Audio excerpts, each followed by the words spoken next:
আসসালামু আলাইকুম। গত ২ দিন কি ৩ দিন হলো যে একটা বিশাল একটা ব্যাপার ঘটে গেল কিন্তু, তাই না? বিশাল ব্যাপার এইজন্য বলছি যে আসলে আমাদের গত ৫০, ৫২, ৫৩ বছরে আসলে আমরা যে বিষয়গুলো আমরা জানি না, আমাদের যে বিষয়গুলো জানতে দেওয়া হয়নি তরুণ প্রজন্মের কাছে। যে বিষয়গুলো জানতে দেওয়া হয়নি কিংবা যে বিষয়গুলা উদ্ঘাটন করা হয়েছে যেগুলো মানুষের কাছে পৌঁছায়নি, সেই বিষয়গুলা একটা বিশেষ ব্যক্তির কাছ থেকে আসলে আমরা এটা জানতে পারলাম। আসলে জানতে পারলাম বিষয়টা এরকম যে আমরা একভাবে জানতাম। কিন্তু সে যেহেতু প্রত্যক্ষ পরোক্ষভাবে সেই সময়কার মানুষ, তার কাছ থেকে বিষয়টা আসলে জানা ওটা আসলে অবাক করার মতো ব্যাপার।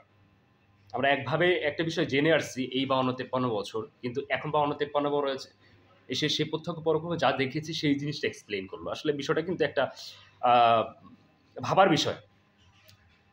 যেমন ধরেন বাংলাদেশের যে ৭১ সালে যে যুদ্ধ হয়েছে, মুজিবের যে হত্যাকাণ্ড, তারপর শহীদুল্লাহ কায়সার, তারপর শহীদুল্লাহ হত্যা, তারপর হলো বিভিন্ন ধরনের বিষয় আছে, বুদ্ধিজীবী হত্যা। এই যে বিষয়গুলো আমরা যেভাবে জানতাম, যেভাবে সে জানার আ হয়েছে আমাদের, সেই বিষয়টা কিন্তু আসলে সে এভাবে জানিয়ে দিয়েছে। যে সে বলতে আসলে মেজর ডালিম। যাকে নিয়ে আসলে আ বাঙালি আমরা যারা বাঙালি আছি তার প্রতি এক ধরনের ক্ষোভ আছে। ক্ষোভ কেন বলছি যে আসলে আমরা একটা উৎস থেকে একভাবে আমরা জেনে আসছি বিধায় একটা মানুষকে আমরা সেভাবে দোষী সেভাবে আমরা বলে আসছি যে এই মানুষটা এইরকম।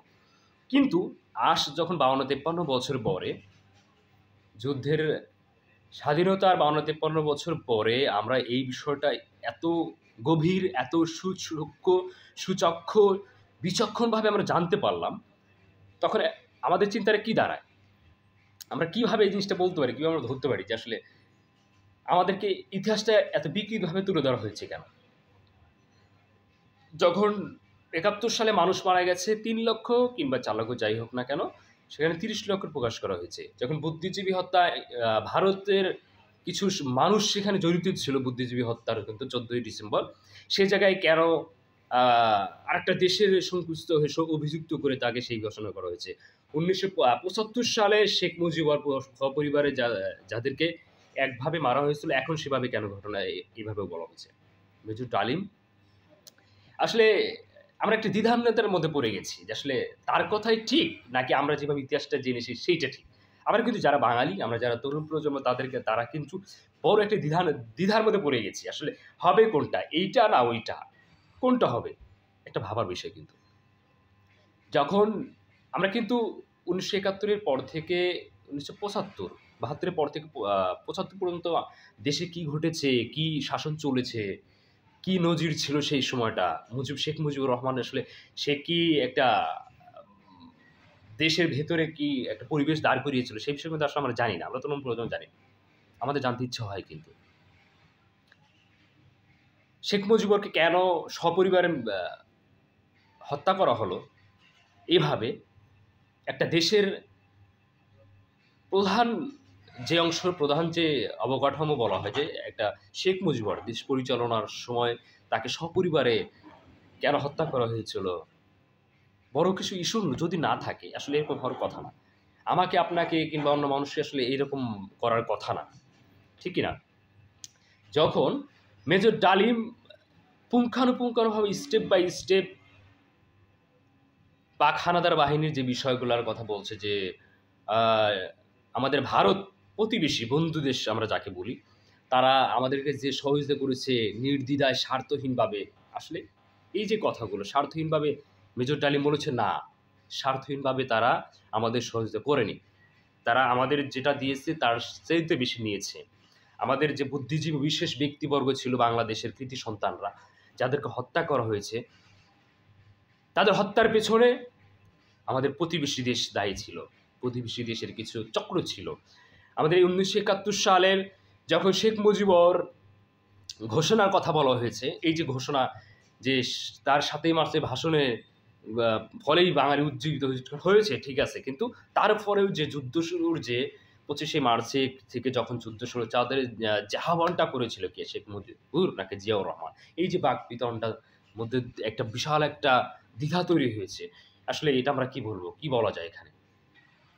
যখন এই যে শেখ মুজিবুর আমরা কথা বলি, আসলে আমার জায়গা থেকে আমি এক্সপ্লেইন করছি যে যখন শেখ মুজিবুরকে নিজের ইচ্ছায় নাকি উনি পাকিস্তানি বাহিনীর সাথে নিজেই আত্মসমর্পণ করেছে।